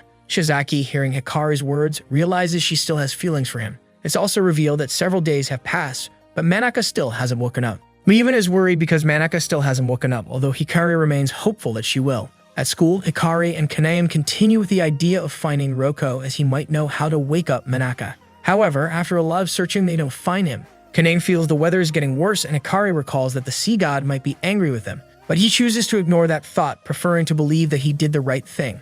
Chizaki, who had also been inside, comes out, and the boys notice that she has matured in several ways, so they go back inside to hide how flustered they are. Sayu asks Miuna about why she stopped helping the boys in their search. Miuna says she doesn't want to interfere anymore in those matters, so Sayu changes the subject, and they talk about how they might be able to help Manaka. Hikari and the others still haven't found Iroko, but they refuse to give up. In the distance, they hear music again that is played in honor of the sea people. This gives Hikari an idea. They should play things related to the Ofunhiki for Manaka to help her wake up. So they ask Itaru to gather as many people as possible who witnessed the Ofunhiki that day. At home, Akari explains Hikari's idea to Miuna and why he's been coming home late. Miuna had been thinking about ways to wake Manaka, but Hikari's idea seems the most feasible. Just then, Hikari arrives and Miuna tells him that there's homework to do. Hikari says it's a waste of time and suggests dropping out of school, but Miuna insists that school is important. She accidentally mentions Manaka, saying she might never wake up. This obviously angers Hikari, who storms off to his room. Hikari falls asleep but is woken up by Manaka in his dream, who says it was wrong for him to take her out, and now, because she left the sea, everything will worsen. It turns out to be a nightmare, one that reveals Hikari's guilt and fear. The next day, Hikari is still searching for Noroko from early in the morning. At school, it's clear that it's affecting him as he sleeps through the day. Miuna and Sayu are researching how to wake up Manaka, and Sayu mentions that in fairy tales, the princess is usually awakened by a kiss, and Hikari would be the one to do it. Miuna recalls the time she kissed Hikari and how he woke up after that kiss. Even so, Miuna thinks there's no proof that this would work, but they also have no other ideas. Sayu comments that Miuna is acting like she doesn't want Manaka to wake up, which makes Miuna reflect on what she truly wants. Hikari tries to wake Manaka with the Ofunhiki music, but doesn't work. Just then, Ekura arrives to play and causes Hikari to trip. Meanwhile, Miuna continues thinking about what she really wants. She goes out to get some water and Hikari, mistaking her for Manaka, collapses. Akari explains that it's due to overexertion and decides to make Hikari rest at home. The next day, Miuna pretends to be sick to stay home. Akari knows about Miuna's feelings for Hikari and allows her to rest. At school, Sayu tells Kaname that Hikari and Miuna stayed home, and she also mentions that Hikari's overexertion is worrying everyone. Class begins, and we see that Sayu will be taking notes for 3 people. At home, Miuna takes care of the house and the others. When it's her turn to look after Manaka, she notices the radio with the Ofunhiki music and plays it. We hear that when Akira came in earlier, he pressed the record button on the radio, and Miuna listens to Hikari saying that he will be the one to wake up Manaka. Just then, she receives a call from Sumugu, who tells her that Miuna's Enna may have appeared due to her survival instincts, and since she is a descendant of a sea dweller, her body changed out of the need to survive. He also says that Segaru wants to speak with her, that we see Miuna starting to cry for some reason. Hikari wakes up and is scolded by Akira, who tells him not to overexert himself and to trust others. Hikari notices books beside his bed, which are the notes Sayu and Kaname took for Hikari and Manaka. Sumugu meets with Miuna, and they talk a bit. Sumugu says he used to feel envious of the sea people because they always express their feelings, whereas he doesn't know how to do that. He notes that Miuna doesn't know how to either. Miuna says that might be a good thing as it makes them different. She also admits it felt good to be recognized as Hikari did when he saw her Ina appear, telling her that she's a part of them. We then see that Miuna feels her Ina is actually Manaka's and blames herself for Manaka not waking up because of the feelings she has. Sumugu reassures her, saying that even he once thought it would be better if none of them woke up as he feared Chizaki would leave their home. But in the end, he felt happy when they woke up. He tells Miuna that in time she will understand this and be happy for Hikari and Manaka. At home, Hikari continues to stay by Manaka's side. Miuna arrives having changed her mindset thanks to her conversation with Sumugu. Miuna tells Hikari that Sayu found a way that might wake Manaka. A person with strong feelings could wake her up. She says Hikari should do it, and she asks him to kiss Manaka. This leads to an argument, and suddenly they hear someone else's voice scolding Hikari for fighting with girls. It turns out to be Manaka, who has finally woken up. The next day, Hikari and Manaka go out to meet with Chizaki and Kaname. Manaka behaves as usual, as if nothing has changed. The others find it strange how normal everything seems to Manaka, but they stop thinking about it and start visiting the town. Miuna and Sayu have a conversation. Miuna mentions that her Ina is having problems, although she doesn't worry much since a little water fixes it. Sayu asks why Miuna didn't go with the others to visit the town, and Miuna explains that she doesn't feel she has the right to be with them. She clarifies that she's happy Manaka woke up but feels something is different between her and the others. Manaka and the group visit the sea, and Manaka is amazed by everything. It becomes clear that Manaka is taking everything in stride because she understands that these changes are part of life. The group has fun, but Kaname and Hikari talk about how Manaka woke up. They think something must be going on with her, as it would be normal to feel fear or anxiety about all the changes. At home, Hikari tries to find out what happened to Manaka before she fell asleep.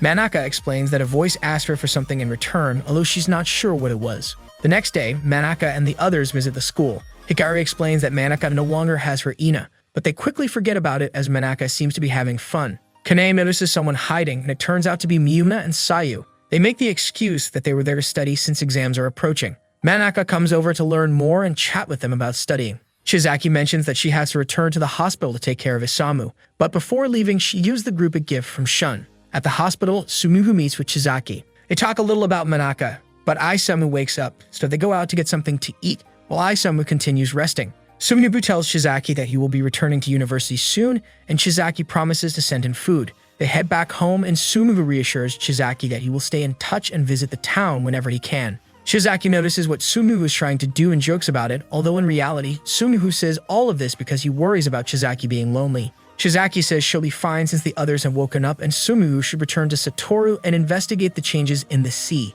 Suminobu thinks it would be great if they could talk to Yuriko about what to do, and they start joking about Yuriko. At home, Suminobu and Shizaki are invited to Hikari's house for dinner with everyone, but they decline because something came up with Isamu. Hikari and the others enjoy dinner together, and even Sayu and Kaname are there. The group begins talking about the future, but suddenly a hot dish spills on Akira. Hikari quickly puts him in water to calm him down. The others notice that it isn't serious and calm down, but we see that Menaka's eyes seem empty. Hikari pulls her aside to talk because he wants to know what Menaka was going to tell him when the Ofunhiki ended, but Menaka doesn't know what he's referring to. Suminobu rushes to Hikari's house and gathers everyone. We then see that Suminobu is under a curse from Yuriko, which manifests as a fish emerging from his body, meaning that Yuriko is nearby. Menaka is adjusting to her new lifestyle, and Miyuna notices this as she lies in the bathtub, lost in thought. She eventually falls asleep and starts dreaming that she is in the sea, but she wakes up startled. Hikari begins searching for Yuriko with Miyuna's help.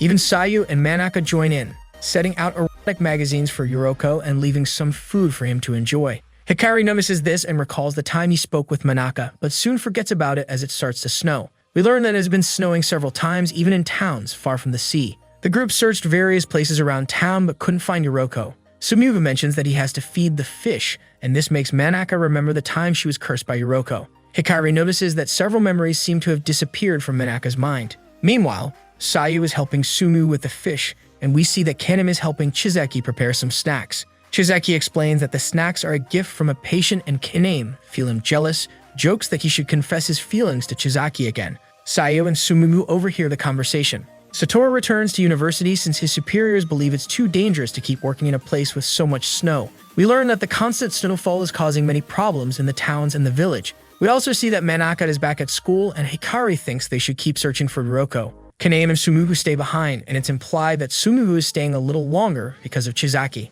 Miyuna and Sayu continue searching for Yuriko when Itsushi shows up worried about Miyuna, advising her to go back home because of the cold. Meanwhile, we see that the food and the erotic magazine left from Yuriko are no longer where they were placed. Although Hikari thinks it could have been anyone, Menaka is convinced it was Yuriko. At school, the group keeps searching for Yuriko, eventually arriving at the school's swimming pool. Hikari remembers the time he competed with Sunuyu and notices that Menaka doesn't remember it. We realize that Menaka's memories are altered or lost, but Hikari notices that all of Menaka's lost memories are connected to the feelings she received or had. Overwhelmed, Hikari runs away, and Miyuna notices and follows him. After following Hikari for a while, Miyuna trips and Hikari stops to help her. By fate, they arrive at a temple, where they find the erotic book that Menaka and Sayu had left for Yuriko. There they finally find Yuriko in the temple. Hikari demands to know why Yuriko is on the surface and why he didn't appear earlier. Yuriko explains that he got bored in the sea since everyone's asleep, so he came to the surface to watch over the boys. But then he pauses, remarking that Miyuna smells like a female,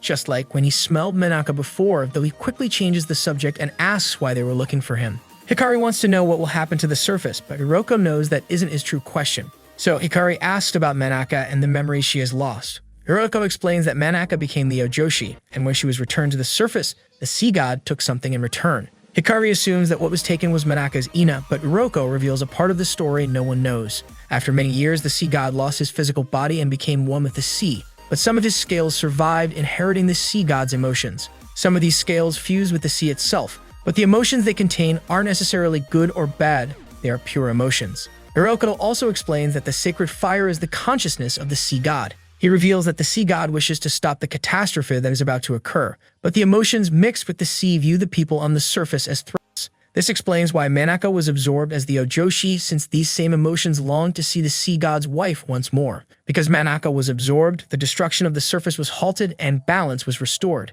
However, something within Menaka refused to accept being the Ojoshi and tried to break free, which destroyed her Ina. This created a small current that allowed the boys to enter the underwater village and guided Miyuna. But when they pulled Menaka from the sea god's emotions took something in return, and her release sped up the end of the surface. Hikari can't accept this, but Yuriko clarifies that the end will come after a few generations are born. Miyuna asks what the sea god took in return, and Yuriko explains that the sea god took away Menaka's ability to love. Hikari remembers Yuriko, who mentions that he doesn't know how to restore that part of Menaka. so no one can do anything about it. Just then, Miyuna arrives to ask for Hikari's help, though it's more to pull him away since he's still affected by everything Roko said. Hikari explains to Miyuna that Manaka was about to tell him something when the Ofunihiki ended, and he thinks it was related to confessing her feelings to Tsumugu. Miyuna doesn't think that's possible, as when someone wants to talk to you, it's usually for something important, like confessing their love. Hikari believes it's impossible, recalling when Manaka ran away when he confessed his feelings to her. Miyuna changes the subject, suggesting they should tell the others about what happened with Hiroko, including Manaka, but Hikari prefers not to tell her. They inform the others and Hikari asks for their help in resolving the situation. Tsumugu thinks it's impossible, saying there's no way to recover someone's lost feelings. Kaname supports Tsumugu in a way, suggesting that there's no real harm in someone not being able to love, noting that Manaka doesn't seem affected by it. Even Shizaki doesn't think it's a big problem. Sayu can't stand hearing this and yells at them, calling them selfish, insisting they should at least ask Manaka how she feels before storming off. Miyuna follows her, and Hikari thinks everyone's acting strangely, disgusted by his own thoughts. Hikari catches up to the girls and says they had enough problems for one day, though Sayu is still the most upset. She heads home, and just then, Manaka arrives with Akira, and they all play for a while until Manaka notices something in the sea, a white stone from a strange sea slug. Manaka mentions that she told something to a similar sea slug, but can't remember what it was. Hikari explains to Miyuna that if you tell something to a sea slug, it will give you an answer. If it drops a white stone, it's a good sign, or it means your wish will come true. Hikari gives the stone to Manaka to take care of, hoping it will help her remember something, as her forgotten words to the sea slug are likely related to her feelings. Hikari thinks he should talk to Tsumugu, as he believes Manaka is in love with him. Miyuna comments that things are probably as Kaname and the others said, pointing out that if you don't love, you can't suffer. Hikari recalls the time Miyuna said the same thing when she was younger and nearly drowned. He reflects that the current situation between Miyuna and Akari isn't entirely bad, since the happiness they have now is because Miyuna learned to love Akari, and he wants to give that same happiness to Manaka. Miyuna notices that Manaka seems distracted. Manaka explains that she keeps hearing the sound of the waves in her head and wonders why Hikari asked her to take care of the stone, noting that Hikari works so hard for her, but she doesn't understand why. Miyuna suggests that if she wants to know, she can ask Hikari. Manaka replies that if Hikari doesn't tell her why he's doing it, it must be something important. She adds that whenever she looks at the stone, she feels things she can't understand. Miyuna relates to this and notices that Manaka is suffering inside, though Manaka herself doesn't realize it. Shizaki mentions that she'll leave early in the morning and talks to Tsumugu about university, reminding him not to focus too much on work. We learn that Tsumugu doesn't want to tell the others that he's returning to university. Tsumugu changes the subject and asks Shizaki about what she said earlier when she mentioned that she felt relieved not to be in love with anyone. At school, Miyuna is putting Manaka's stone on a necklace so that Manaka can always have it with her. Sayu is by her side, saying she wouldn't want to lose the ability to love, even if it's a painful love. It's better to have that love than to lose it. We see that Sayu has worked so hard on her goals because of Kaname, noting that if she weren't in love with him, she wouldn't be who she is today. So Sayu decides to confess her feelings to Kaname. Miyuna meets up with Manaka and gives her the necklace with the stone, reminiscing about when they made a necklace for Akari. Manaka tries it on and promises not to lose it. Miyuna hears this and starts crying, and Manaka comforts her. Tsumugu is packing up his research materials when Hikari shows up and finds out that Tsumugu is returning to university. Hikari asks him to wait until Manaka regains her feelings, explaining that Manaka is in love with him, and that's why Hikari is working so hard for her to recover her feelings and confess to Tsumugu. He asks Tsumugu to stimulate the Manaka's feeling has for him. Tsumugu clarifies that he doesn't have any romantic feelings for Manaka and honestly doesn't know how to help her recover her feelings. He then asks Hikari if Manaka truly chose him. Hikari lists several reasons, but none of them point to Manaka's true feelings. Hikari becomes angry and tries to punch Tsumugu, but Tsumugu, being bigger, easily subdues him. He tells Hikari that he's not in love with Manaka, he's in love with Shizaki. We see that Shizaki overheard the entire conversation and runs away, diving into the sea. Tsumugu follows her, but being from the surface, he can't breathe underwater and starts to drown. Just then, he begins hearing the same sound that guided Miyuna and gains an Ina, something that he wanted for a long time. We also see that Yuroko's curse disappears. Hikari arrives to help, but Tsumugu asks Hikari to leave because he wants to go after Shizaki alone, explaining that he wants to be honest about his feelings. In the village, Tsumugu finds Shizaki. Obviously, Shizaki is shocked and realizes that Tsumugu now has an Ina. Tsumugu explains that his parents hated the sea and moved to the city, leaving his grandfather behind, who didn't want to abandon the sea. But Tsumugu loved the sea from a young age. He also remembers the time Shizaki defended Hikari from school troubles, saying she looked pathetic at that moment, but that was part of who she is. He points out that Shizaki has many facets, just like the sea. Manaka returns home with the girls, and on the way they run into Hikari. Meanwhile, Sumugu continues talking with Chizaki, saying that after 5 years of living with her, he began to understand her so well that he could tell when something was wrong with her. He even felt the emotions that affected Chizaki, clarifying that he sensed feelings from Chizaki toward him. He hugs Chizaki, but she pulls away and runs off again. Chizaki recalls the years she lived with Sumugu and realizes that she is in love with him. Kaname arrives, and it's clear that he already knew about Chizaki's feelings for a long time, so he asks her to talk about them, explaining that he has given up on being reciprocated. Chizaki clarifies that she can't love Sumugu because it would be a betrayal to the boys who were asleep for so long, deceiving herself into thinking she still feels something for Hikari. Kaname points out that what Chizaki feels doesn't matter anymore, as everyone is reunited now and the only thing left is to move forward. There's no reason for her to keep lying to herself, but Chizaki stubbornly insists that Sumugu should be with Manaka, thinking that will help Manaka recover her feelings. Akari brings a letter from Akira to Manaka, who reads it. The letter says that Akira loves her, but as Manaka reads it, she remembers something, and the sound of the sea in her head becomes louder. Hikari meets up with Miyume, and he thanks her for making the stone into a necklace and for everything she did for them when they woke up. He doesn't know how to repay her for everything she's done for them. Miyuna jokingly says that with Manaka around, Hikari can change, and she thinks it's the least she could do to help him without revealing her feelings. Kaname and Hikari head to school together. Manaka stops hearing the waves in her head and directly asks Hikari who he likes, explaining that she doesn't really know what love is, saying that she loves everyone but isn't sure how. Hikari downplays the issue, saying it will be resolved soon. Chizaki visits Isamu and tells him about her future plans, which include moving away. Isamu tells her that if that's what she wants, she should do it. Chizaki asks about the story of the Ojoshi again, and Isamu explains that the man who loved the Ojoshi drowned while trying to find her. Many years pass, and no one expected the Ojoshi to return. After school, Hikari meets up with Sumugu, who notices Manaka's necklace and realizes it's from the strange sea slug. He recalls the rumor that it can grant wishes, so he asks Hikari and Kaname to come with him. The three of them go to Yoroko, and Sumugu asks to be cursed again. He suggests that if they perform another Ofunhiki, it might delay the destruction of the surface, and it might also help Manaka recover her feelings. He explains that there's something called detritus, which are organisms that float in the sea, and he sensed them when God is Ina, but in the form of feelings. It clarifies that they aren't just the feelings of the sea god, but also the feelings of those who are asleep in the village. Among them, he recognized Manaka's feelings, so he wants to do another sacrifice with a wooden Ojoshi, but this time with Manaka's stone. If the stone truly holds Manaka's feelings, it could work as a replacement for her, making the sea god believe that Manaka has returned and restoring balance. Hiroko finds the idea interesting and agrees to help.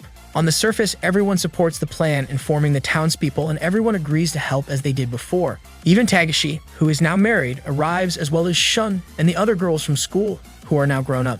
Chizaki seems worried and Sumugu notices. Chizaki says she isn't sure if the Ofunhiki will work, and she also feels guilty that Manaka was the sacrifice for the past 5 years. She thinks she should be the sacrifice, but Sumugu stops her. Kaname and Sayu overhear the conversation. Kaname leaves the place where they're working and Sayu stops him, saying she knows he likes Chizaki. As usual, Kaname acts calm. Sayu gets tired of his attitude and tells him he could have shown his feelings for Chizaki more clearly. Kaname explains that there's no need for that. Too much time has passed for something like that to work, and he has already given up. He remembers that Chizaki had feelings for Sumugu even before the last Ofunhiki. Sayu, frustrated with his sadness, tells him that she did the same thing. She watched him for a long time, and she's where she is now because of him. She asks him to stop treating her like a child, reminding him that he has always been with her in her feelings. Finally, Kaname breaks down, saying he has felt alone ever since he woke up. Hikari and Kaname have each other. Chizaki has Sumugu, but he felt like no one was waiting for him. However, Sayu was the only one who was waiting for him.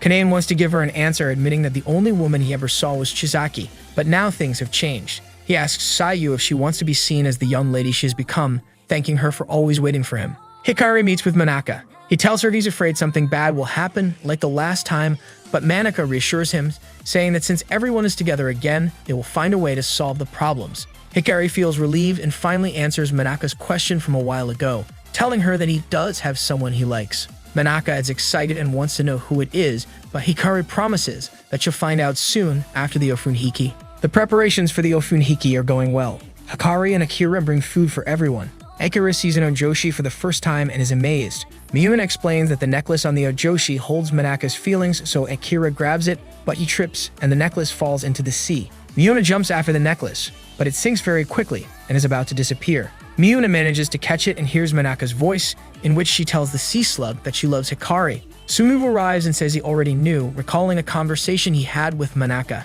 He explains how he was like the sun that Manaka longed for, but Manaka realized that Hikari was like the sea. Thanks to the light of the sun, everything was more fun. But it was the sea that allowed her to experience that joy. She admits she needs the sea to live, she needs Hikari to live, but she couldn't accept her feelings at the time because she knew about Chizaki's feelings for Hikari. Miuna asks why Sumuhu kept that information hidden for so long, and Sumuhu explains that he promised Manaka not to say anything about that night. But even without that information, everything is fine, as Hikari is the one who is trying the hardest for Manaka, and he is the one who has the most feelings for her. Miuna realizes that her feelings for Hikari will never reach him after the Ofunhiki. Kaname asks to speak with Sumuhu. Meanwhile, the sounds in Manaka's head worsen, but with Miuna's help, they calm down. Sumuhu wants to talk to Chizaki, and we learn that Kaname told him about Chizaki's feelings. Sumuhu wants to hear the truth directly from Chizaki, but before that, he tells her about Manaka's true feelings for Hikari. Chizaki somehow accepts that Hikari and Manaka have mutual feelings, but she still feels sad because they wish things could stay the way they were. Sumuhu clarifies that this doesn't matter anymore, and now Chizaki can be honest with her feelings. Sumuhu is straightforward with her, but Chizaki stubbornly refuses to admit that she's in love with him. In the end, she finally accepts it and Sumuhu hugs her. Hikari leaves the house at night and Miuna notices. Worried about him, she follows him and catches up. Hikari explains that he went to see the boat they'll use for the Ofunhiki.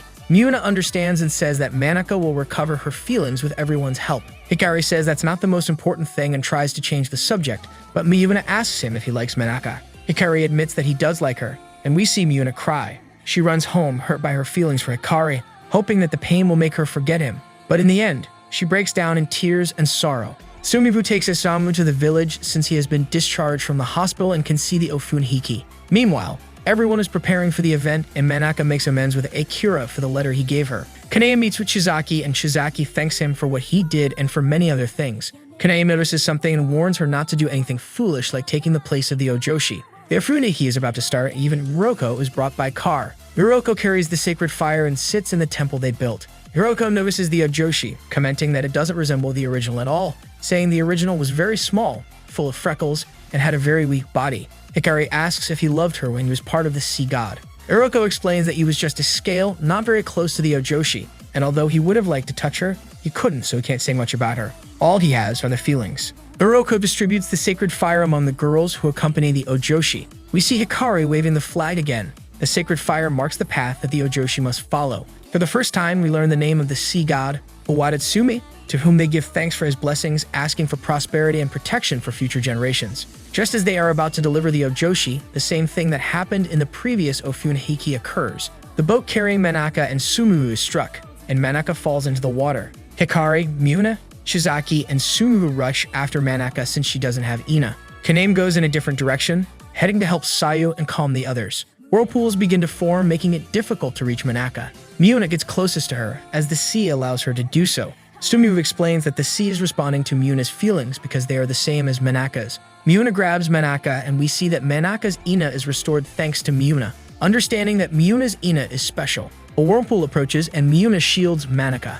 Chizaki gets Manaka to safety, while Hikari and Sumuhu go after Miuna. They reach the Ojoshi cemetery, where Miuna is in the middle. Hikari tries to reach her, but the sea god won't let them take her. The Ojoshi with the necklace arrives, but Miuna falls asleep. All the participants of the Ofunhiki arrive on land, but the boys are nowhere to be seen. Kaname goes back for them, and in the distance, we see Chizaki trying to revive Manaka. Inside Manaka's mind, she recalls all of Miuna's feelings as she had sensed them. This leads her to remember various sea dwellers who went to the surface for love, including the original Ojoshi. Manaka comes to understand the other story of the sea god. Even though the Ojoshi was a sacrifice, a sea god grew to love her. He felt great pain when he discovered that the Ojoshi loved someone else and he felt guilty about it, but his love for her grew stronger. Seeing the Ojoshi cry caused him even more pain, so he decided to let her return to the surface. However, the sea god knew that the man the Ojoshi loved had died, so he took away her ability to love so that she wouldn't suffer upon learning of the man's death. Kaname arrives with the girls and Chizaki tries to give Manaka first aid,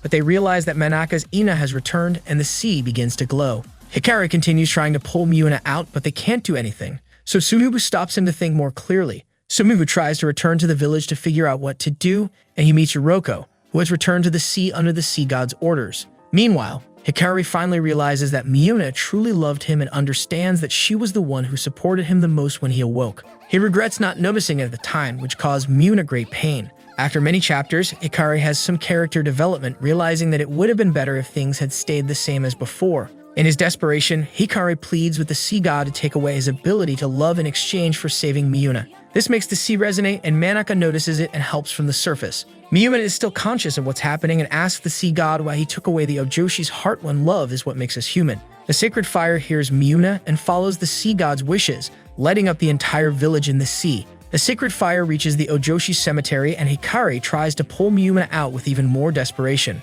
Miyuna tells him that falling in love isn't useless, as some people think. Hikari manages to pull Miyuna out, and we see the Ojoshi cemetery burning. Then we hear a voice, the voice of the original Ojoshi, lamenting having forgotten how to love. She loved the sea god and his children, and we understand that the Ojoshi didn't forget the man from the surface. Instead, she forgot the sea god and her children. With everything now clear, Yuriko declares that the sea will be calm, and as part of the sea god, he will forever love the Ojoshi. In the distance, we see Tomoro awake, and he approaches. Tomoro realizes that Miyuna has gained Ina, showing us that the sea can live in harmony with the surface dwellers, as Miyuna is proof that descendants born between those from the surface and the sea can obtain Ina. He also wishes to see his daughter and grandson, having heard Hikari's words about these things while he hibernated.